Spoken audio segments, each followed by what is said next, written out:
Shri Jiji Joseph ഒരു 98 അല്ലെങ്കിൽ 90കളുടെ അവസാനമൊക്കെ ആയിരുന്നു തോന്നുന്നു എ ബി പിയുടെ ചുമതലകളിലേക്കൊക്കെ വരുന്നത്. അപ്പോൾ നമുക്കറിയാം കേരളത്തെ സംബന്ധിച്ചിടത്തോളം ഈ ഒരു ദേശീയ പ്രസ്ഥാനവുമായി ബന്ധപ്പെട്ട് പ്രവർത്തിക്കുന്ന ക്രിസ്ത്യൻ സമുദായത്തിൽപ്പെട്ട പ്രത്യേകിച്ച് ന്യൂനപക്ഷ സമുദായത്തിൽപ്പെട്ടവർ വളരെ കുറവുള്ളൊരു കാലം. അന്നങ്ങനെ പ്രവർത്തിക്കുന്ന കാര്യം എളുപ്പമായിരുന്നില്ല. കോളേജിലൊക്കെ പഠിക്കുമ്പോൾ ചിലപ്പോൾ പ്രവർത്തിച്ചേക്കാം, പക്ഷേ എങ്കിൽ പോലും കുറച്ച് കഴിയുമ്പോൾ അതൊരു ബുദ്ധിമുട്ടിലേക്ക് പോകുന്ന സാഹചര്യമാണ് പൊതുവേ. അനുഭവം ഉണ്ട് പല ആളുകളുടെ നിന്ന്. പക്ഷേ അതിൽ നിന്നൊക്കെ വ്യത്യസ്തമായിട്ട് എ ബി പിയിൽ തന്നെ തുടരുകയും തുടർന്ന് ഇപ്പോൾ ബി ജെ പിയുടെ സംസ്ഥാന ചുമതലകളിലേക്കൊക്കെ എത്തുകയും ചെയ്യുന്നൊരു രാഷ്ട്രീയ ജീവിതം.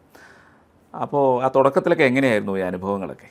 തുടക്കത്തിൽ ഈ എ ബി പി പ്രവർത്തനം അത് നമ്മുടെ ഒരു ചെറുപ്രായത്തിലാണല്ലോ നടക്കുന്നത്. ആ പ്രായത്തിലുള്ള ബന്ധങ്ങൾ എപ്പോഴും പിന്നീട് ഇങ്ങനെ നിൽക്കും.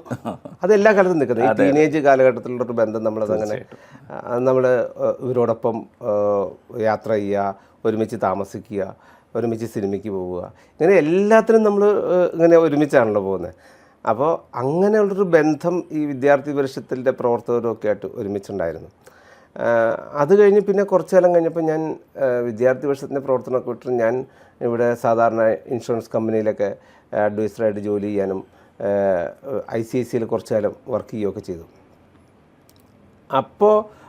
അപ്പോഴും നമ്മുടെ എറണാകുളത്ത് തന്നെയുള്ള പി കൃഷ്ണദാസേട്ടനെ പോലുള്ള ആളുകൾ വീണ്ടും വിളിക്കുകയും വർക്കിൽ വരണമെന്ന് പറയുകയും ആ ബന്ധം നിലനിന്നിരുന്നു.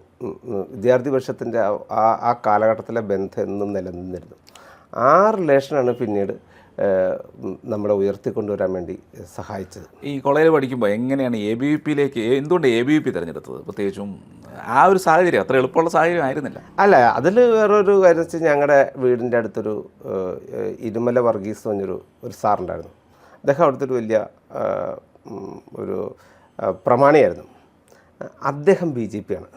അത് ശരി. അദ്ദേഹം BJP ആണ്. അദ്ദേഹം അന്ന് ഞങ്ങളെല്ലാവരും കുറേ പേരെല്ലാം വിളിച്ചു കൂട്ടി. അദ്ദേഹം അന്ന് KG മാരാർ മത്സരിക്കുമ്പോൾ അദ്ദേഹം അവിടുന്ന് ഞങ്ങളുടെ നാട്ടിൽ നിന്ന് അവിടെ ചെന്ന് KG മാരാരെ കണ്ട് KG മാരാർക്ക് പൈസ കൊടുത്തിട്ടുള്ള ആളാണ്. ഇത്ര പൈസ ഇരിക്കട്ടെ. അദ്ദേഹം നല്ല ഭൂസ്വത്തെ കൊണ്ട് വലിയ ആ നാട്ടിലൊരു വലിയ ആളാണ്. അദ്ദേഹം ഞങ്ങളെപ്പോലുള്ള കുറേ ആളുകളെ വിളിച്ച് അവിടെ ചേർത്ത് BJPയുടെ ഒരു സംവിധാനം പോലെയൊക്കെ നിർത്തി. അങ്ങനെ നിൽക്കുമ്പോഴാണ് ഞാൻ സംഘത്തിൻ്റെ പ്രചാരക വിസ്താരക എന്ന് വന്നിട്ട് എന്നെ ITCക്ക് പറഞ്ഞുകൊടുന്നത്. ITC ക്യാമ്പിൽ പങ്കെടുത്തു. ITC ക്യാമ്പിൽ പങ്കെടുത്തു. ITC ക്യാമ്പിൽ പങ്കെടുത്തിട്ട് പിന്നെ എന്നോട് പറയുന്നത്, നിങ്ങൾ ഇവിടുത്തെ രാഷ്ട്രീയം, അന്ന് ഈ നാട്ടിലെ രാഷ്ട്രീയമൊന്നുമല്ല, നിങ്ങൾ വിദ്യാർത്ഥി പരിഷത്തിൻ്റെ ചുമതല നോക്കുക എന്ന് പറയുന്നത്. അന്ന് തൃപ്പൂണിത്തുറയുള്ള ഡോക്ടർ രാജീവും, ഇപ്പോൾ ഡോക്ടറാണ് അദ്ദേഹം, രാജീവും അഡ്വക്കേറ്റ് പി കൃഷ്ണദാസും കൂടെ എന്നെ കാണാൻ വന്നു ആണ് വിദ്യാർത്ഥി പരിഷത്തിൻ്റെ ചുമതല അവർ ഏൽപ്പിക്കുന്നത്. അന്ന് മുതലാണ് ഞാൻ വിദ്യാർത്ഥി പരിഷത്തിൻ്റെ പ്രവർത്തനമായി ആരംഭിക്കുന്നത്. വീട്ടിലൊക്കെ എന്തായിരുന്നു അന്നത്തെ ഒരു സാഹചര്യത്തിൽ? അല്ല, വീട്ടിൽ എൻ്റെ ഫാദർ ഹെൽത്ത് ഇൻസ്പെക്ടറായിരുന്നു, മദർ ഒരു ഹെഡ് മിസ്സസ് ആയിരുന്നു. അങ്ങനെ ഈ BJP രാഷ്ട്രീയത്തോടൊന്നും ഒരു യോജിപ്പുമില്ല. ചുറ്റുപാടുമുള്ളവർക്കും ഇപ്പോൾ അവരുമായി ബന്ധപ്പെടുന്ന സമൂഹത്തിൽപ്പെട്ട ആളുകൾക്ക് ആർക്കും യോജിപ്പില്ല. പിന്നെ അന്ന് നാട്ടുകാർ പറയുന്നത് ഈ പൊതുവെ പറയില്ല, ടീച്ചറിൻ്റെ ഒരു മോൻ പേഴ്ച പോയി എന്ന് പറയല്ലോ, അങ്ങനെ പേഴ്ച പോയൊരു സാധനം എന്ന് പറയുന്നൊരു ഇതില്ല. അത് നാട്ടുകാർ അങ്ങനെ കാൽക്കുലേറ്റ് ചെയ്തേ, ഇത് ഇങ്ങനെ ആക്കുകയാണ്, ഇത് പോയി പറഞ്ഞിട്ട് കാര്യമില്ല, പിന്നെ ഇനി എന്ത് ചെയ്യാനാ, വീട്ടുകാരും ആ സ്ഥിതിയിലായി. അങ്ങനെ കുറച്ച് കാലമൊക്കെ കഴിഞ്ഞ് ഞാൻ രാഷ്ട്രീയ പ്രവർത്തനമൊക്കെ ചെയ്തതിന് ശേഷം എനിക്ക് അന്ന് ഈ എറണാകുളം ജില്ലയിലെ ജില്ലാ സംഘടനാ സമിതിയിലെ എല്ലാവരും ഫുൾ ടൈമേഴ്സായി.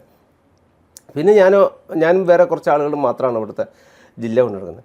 കുറച്ച് കഴിഞ്ഞ് ഇതിനൊക്കെ ഈ വീട്ടിലെയും നാട്ടിലെയും എല്ലാം സമ്മർദ്ദങ്ങൾ വന്നപ്പോൾ എനിക്ക് മനസ്സിലായി ഇതങ്ങനെ കണ്ടിന്യൂ ചെയ്യാൻ പറ്റുന്നൊരു സാധനമല്ല എന്നെനിക്ക് തോന്നി. ഞാൻ അന്ന് പെട്ടിയെടുത്ത് ഇറങ്ങി, ഫുൾ ടൈമറായി ABPയുടെ. അങ്ങനെ ഞാൻ നേരെ പന്തളത്ത്, അന്നാണ് പരുമല സംഭവത്തിന് ശേഷം 3 വർഷം കഴിഞ്ഞിട്ടാണ് തിരഞ്ഞെടുപ്പ് നടക്കുന്നത്. അപ്പോൾ അവിടെ തിരഞ്ഞെടുപ്പ് നടക്കുന്ന സമയത്ത് അവിടെ പ്രവർത്തിക്കാൻ നിയോഗിക്കപ്പെട്ടു. അങ്ങനെ തിരുവല്ല പന്തളം താലൂക്കുകളുടെ വിദ്യാർത്ഥി പരിഷത്തിൻ്റെ ഓർഗനൈസിംഗ് സെക്രട്ടറിയായിട്ട് ഞാൻ പന്തളം താമസിച്ച് പ്രവർത്തനങ്ങൾ ആരംഭിച്ചു. അങ്ങനെയാണ് പിന്നീട് സജീവമാവുന്നത്.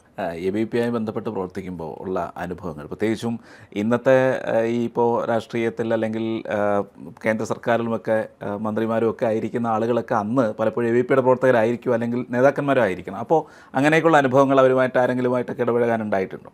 അല്ല, ഈ ABPയുടെ ബോംബെ സമ്മേളനത്തിനാണ്, വലിയ സമ്മേളനമായിരുന്നു ബോംബെ സമ്മേളനം.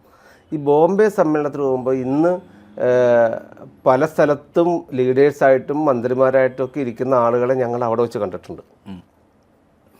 അതിനുശേഷം നടന്ന സമ്മേളനങ്ങളിൽ ഞങ്ങൾ ഒരുമിച്ച് ഇടപഴകുകയൊക്കെ ചെയ്തവർ മന്ത്രിമാരായിട്ടും വലിയ ചുമതലയുള്ളവരൊക്കെ ആയിട്ട് പിന്നീട് വന്നിട്ടുണ്ട്.